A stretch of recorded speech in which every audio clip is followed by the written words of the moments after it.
antara Amerika dan Cina terjadi karena Amerika beranggapan bahwa Cina telah mencuri kekayaan intelektual. Hal itu adalah kejahatan dagang. Yang kedua, Amerika beranggapan bahwa Cina telah bekerja sama dengan pemerintah untuk mencuri inovasi dari Amerika Serikat. Kemudian Amerika merasa kalau perusahaan Amerika yang ada di Cina dilakukan secara tidak adil dibandingkan dengan perusahaan-perusahaan lain oleh Cina. Oleh karena itu, Amerika mengancam Cina untuk menaikkan tarif sampai 60 US dollar karena atas impor Cina karena hal tersebut. Tapi Cina tidak tinggal diam loh. Cina mengancam Amerika juga.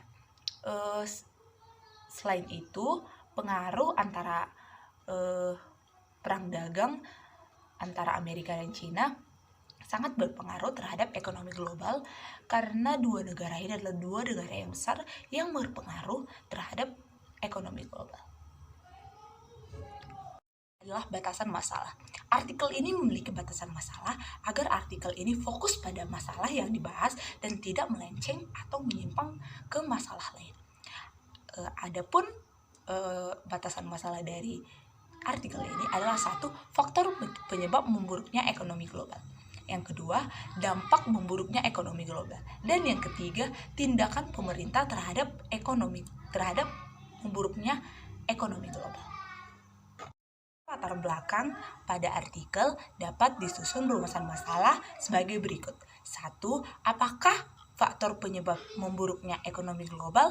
Yang kedua, bagaimanakah dampak memburuknya ekonomi global? Dan ketiga, bagaimanakah tindakan pemerintah dalam menghadapi ekonomi global? Adalah tujuan. Adapun tujuan dari artikel ini adalah 1. Menjelaskan faktor memburuknya ekonomi global.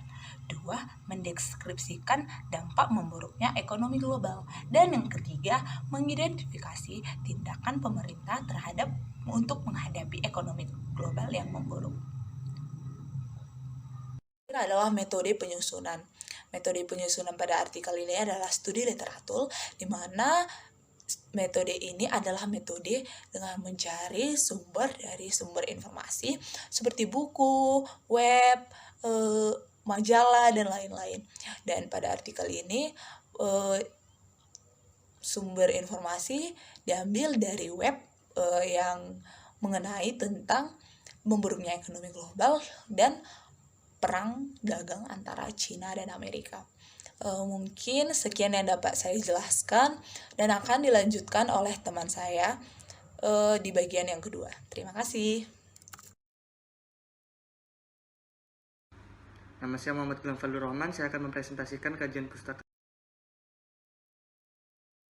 Yang pertama ada pengertian perdagangan internasional. Perdagangan internasional adalah perdagangan yang dilakukan antar negara yang mencakup penduduk maupun pemerintah dalam negara tersebut. Bentuk-bentuk perdagangan internasional ada 3. Yang pertama adalah perdagangan bilateral, yaitu perdagangan yang melibatkan negara satu dengan negara yang lainnya. Yang kedua ada perdagangan regional, yaitu perdagangan yang mencakup negara-negara dalam suatu kawasan. Yang ketiga ada perdagangan multilateral, yaitu perdagangan yang kawasannya tidak dibatasi oleh apapun. Yang kedua ada faktor penyebab perdagangan internasional. Ada 5 faktor yang mempengaruhi. Yang pertama ada liberalisasi ekonomi. Yang kedua ada revolusi industri dan transportasi. Yang ketiga ada intervensi kebutuhan. Yang keempat ada keunggulan komparatif. Yang kelima ada kebutuhan devisa. Yang ketiga ada manfaat perdagangan internasional. Ada 6 manfaat perdagangan internasional. Yang pertama ada mendorong ilmu pengetahuan dan teknologi. Yang kedua meningkatkan hubungan persahabatan antar negara. Yang ketiga ada mendorong produksi secara maksimal. Yang keempat memenuhi kebutuhan setiap negara. Yang kelima spesialisasi produksi. Yang keenam membuka lapangan pekerjaan bagi negara-negara tersebut.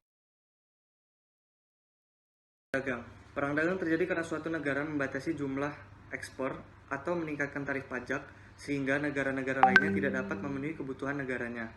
Perang dagang biasanya terjadi karena kebijakan negara lain tidak adil atau tidak memenuhi standar dalam suatu negara tersebut.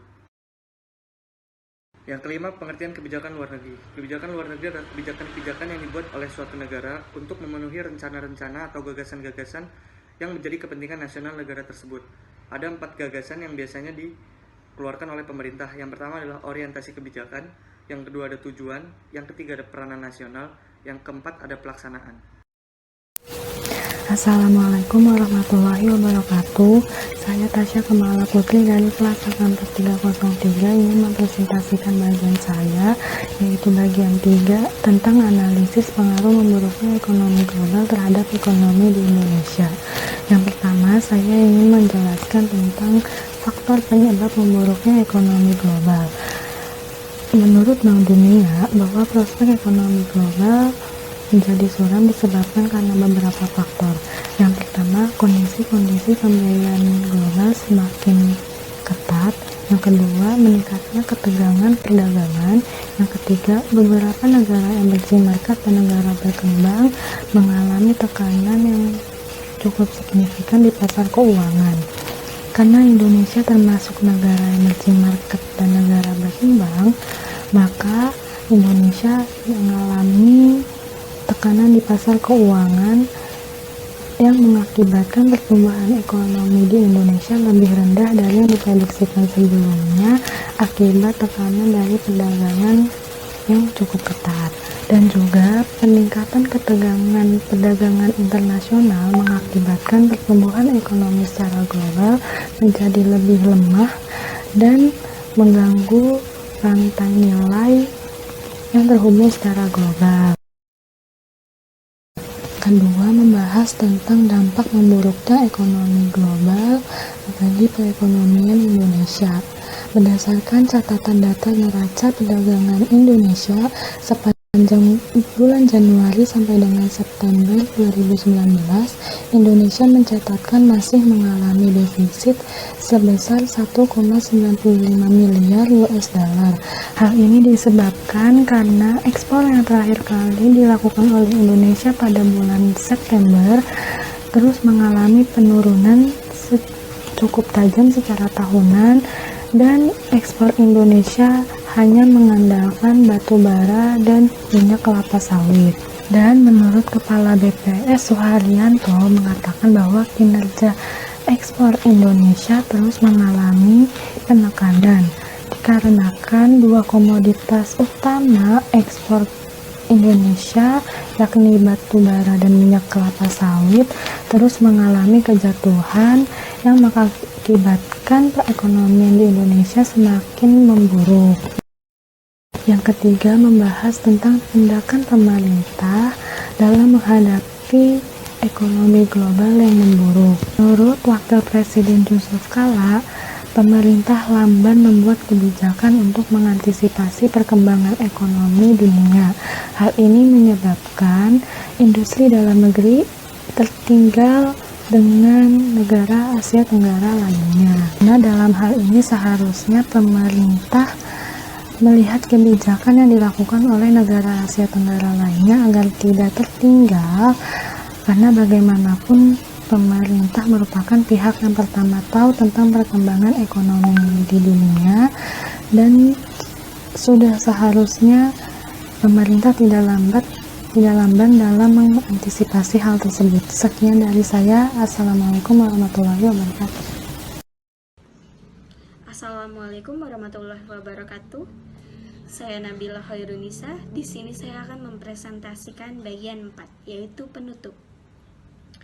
Prospek ekonomi global yang semakin suram disebabkan oleh yang pertama, kondisi pembiayaan yang semakin ketat. Yang kedua, meningkatnya ketegangan perdagangan, serta beberapa negara yang emerging market dan beberapa negara yang berkembang lainnya mengalami tekanan signifikan di pasar keuangannya. Indonesia menjadi salah satu negara yang terdampak dari suramnya ekonomi global. Berdasarkan data Badan Pusat Statistik atau BPS, neraca perdagangan pada bulan September 2019 mencatat defisit yang sangat besar. Hal ini disebabkan oleh ekspor pada bulan September menurun dari bulan-bulan sebelumnya. Pemerintah sudah melakukan beberapa tindakan untuk hal tersebut. Namun demikian, ada saja tantangannya. Yang pertama, kecenderungan pertumbuhan ekonomi yang terhambat. Yang kedua, perubahan kebijakan bank sentral di beberapa negara. Yang ketiga, semakin maraknya kondisi ekonomi dan keuangan digital. Masing-masing tantangan tersebut memiliki saran. Sebaiknya membuat kebijakan ekspor-impor yang lebih baik. Yang kedua, memperkuat stabilitas dan pertahanan ekonomi. Dan yang terakhir, seharusnya pemanfaatan ekonomi digital diiringi dengan penguatan manajemen resiko. Sekian dari saya dan teman-teman saya yang sudah presentasi. Kurang lebihnya mohon maaf. Wabillahi taufik wal hidayah. Wassalamualaikum warahmatullahi wabarakatuh.